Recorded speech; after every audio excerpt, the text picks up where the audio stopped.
Malaysia adalah negara pengeluar minyak. Jadi, mengapa harga petrol masih naik ketika ini? Perang di Asia Barat kini menjejaskan Selat Hormuz, laluan utama minyak dunia. Sekitar 20% bekalan minyak dunia melalui Selat Hormuz, termasuk yang menuju ke Malaysia. Apabila laluan penting ini terganggu, bekalan minyak dunia menjadi terhad dan harga melonjak.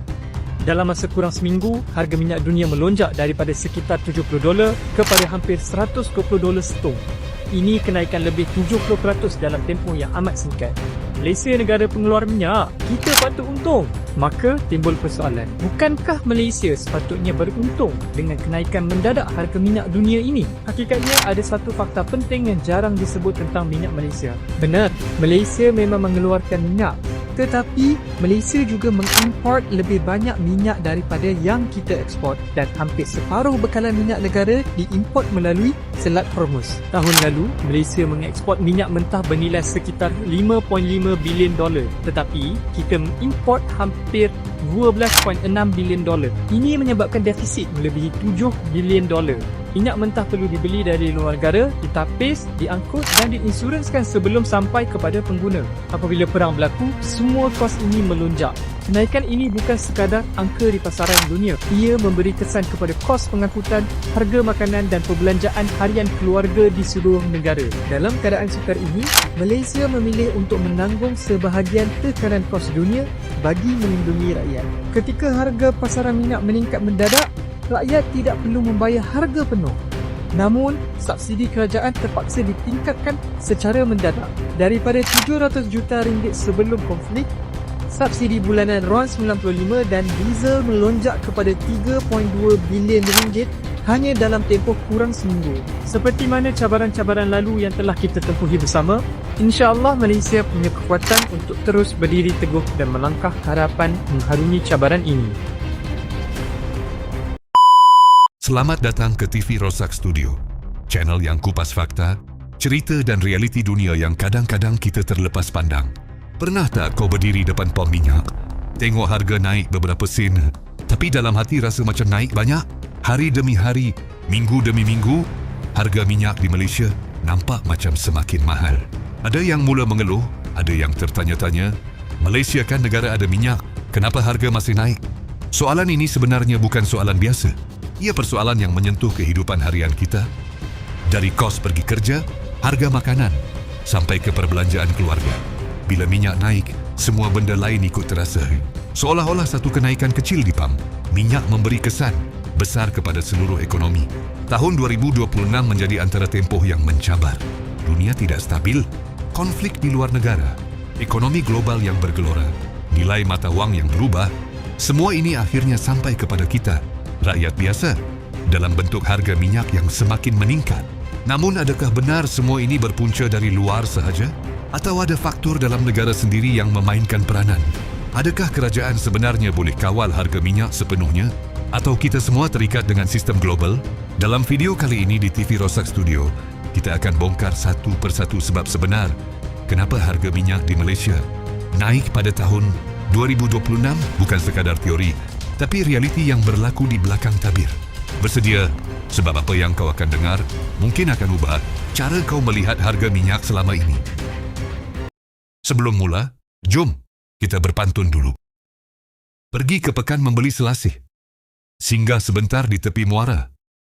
Harga minyak makin meninggi, rakyat resah setiap masa. Kenapa harga minyak Malaysia semakin naik tahun 2026?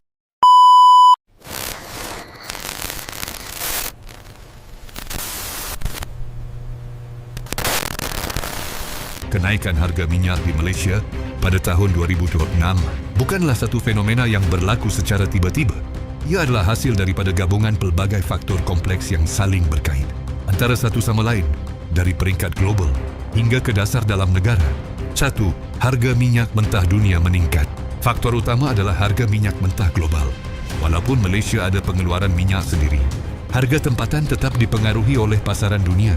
Pada tahun 2026, harga minyak dunia meningkat akibat ketidakseimbangan antara bekalan dan permintaan. Apabila negara pengeluar utama mengurangkan pengeluaran atau berlaku gangguan bekalan, harga akan melonjak. Ini menyebabkan negara seperti Malaysia terpaksa menyesuaikan harga domestik. 2. konflik geopolitik dunia. Konflik di Timur Tengah menjadi penyumbang besar. Kawasan ini adalah nadi pengeluaran minyak dunia. Apabila berlaku perang atau ketegangan, bekalan minyak terganggu. Laluan penghantaran menjadi berisiko. Kos insurans dan logistik meningkat. Keadaan ini menyebabkan harga minyak global naik dengan cepat dan Malaysia turut menerima kesannya. 3. Sistem harga automatik APM. Malaysia menggunakan sistem Automatic Pricing Mechanism APM. Sistem ini bermaksud harga minyak akan disemak secara berkala berdasarkan harga pasaran dunia. Kelebihan sistem ini lebih telus mengikut keadaan semasa. Namun kekurangannya, harga mudah naik bila pasaran global naik. Rakyat terasa perubahan dengan cepat. Ini menyebabkan harga minyak nampak tidak stabil. 4. Pengurangan subsidi. Dulu subsidi minyak diberikan secara menyeluruh. Tapi sekarang, kerajaan beralih kepada subsidi bersasar. Tujuannya, hilang pembaziran, kurangkan beban kewangan negara, pastikan bantuan sampai kepada golongan yang layak. Namun kesannya, ada golongan perlu bayar lebih mahal. Harga minyak sebenar mula dirasai pengguna. Ini membuatkan ramai merasakan harga minyak semakin tinggi. 5. Nilai ringgit yang lemah. Minyak didagangkan dalam mata wang USD. Bila nilai ringgit jatuh, kos import meningkat. Harga bahan api naik. Walaupun Malaysia ada sumber minyak, kita masih bergantung kepada pasaran global dan pertukaran mata wang. 6. Kos logistik meningkat. Harga minyak dunia yang tinggi juga meningkatkan kos penghantaran dan operasi. Kos kapal meningkat, kos simpanan dan pengedaran naik, kos syarikat minyak bertambah. Akhirnya, kos ini dipindahkan kepada pengguna. 7. Permintaan global meningkat.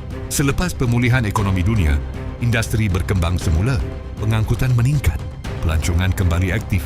Permintaan tinggi menyebabkan harga minyak naik kerana bekalan tidak mencukupi. 8. Faktor ekonomi global.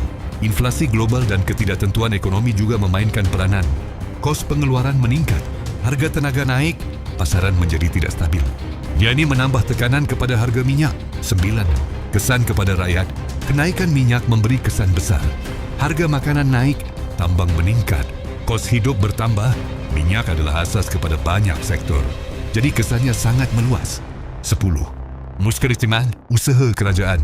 Kerajaan masih cuba mengawal impak, mengekalkan subsidi RON 95, memberi bantuan tunai, mengawal harga secara berkala. Walaupun tidak dapat menurunkan harga sepenuhnya, langkah ini membantu mengurangkan beban rakyat. Kesimpulannya, kenaikan harga minyak di Malaysia pada tahun 2026 adalah hasil gabungan faktor global dan tempatan yang tidak dapat dielakkan. Dunia hari ini saling berkait. Apa yang berlaku di negara lain akhirnya memberi kesan kepada kita. Walaupun Malaysia mempunyai sumber minyak sendiri, kita masih bergantung kepada sistem pasaran global. Harga minyak tidak lagi boleh ditentukan sepenuhnya oleh negara. Sebaliknya dipengaruhi oleh ekonomi dunia, konflik antarabangsa dan nilai mata wang. Namun begitu, di sebalik semua cabaran ini, masih ada usaha untuk melindungi rakyat. Subsidi, bantuan dan kawalan harga menunjukkan bahawa kerajaan cuba menyeimbangkan antara realiti, ekonomi dan kebajikan rakyat. Bagi kita sebagai pengguna, situasi ini mungkin sukar, tetapi ia juga membuka mata tentang pentingnya perubahan. Dari cara kita menggunakan tenaga hingga kepada kesedaran tentang ekonomi global. Mungkin sudah tiba masanya kita mula fikir, kurangkan penggunaan minyak, cari alternatif tenaga, rancang kewangan dengan lebih bijak kerana realitinya, harga minyak bukan sekadar angka di pam, tetapi cerminan dunia yang semakin kompleks. Terima kasih kerana menonton di TV Rosa Studio. Tempat kita bongkar realiti, bukan sekadar cerita. Jangan lupa like, komen dan subscribe sebab lagi banyak kita faham, lagi kurang kita tertanya-tanya. Itulah cerita Malaysia untuk kali ini. Share dan subscribe TV Rosak Studio. Kongsikan pandangan anda di ruangan komen. Jumpa lagi di video seterusnya.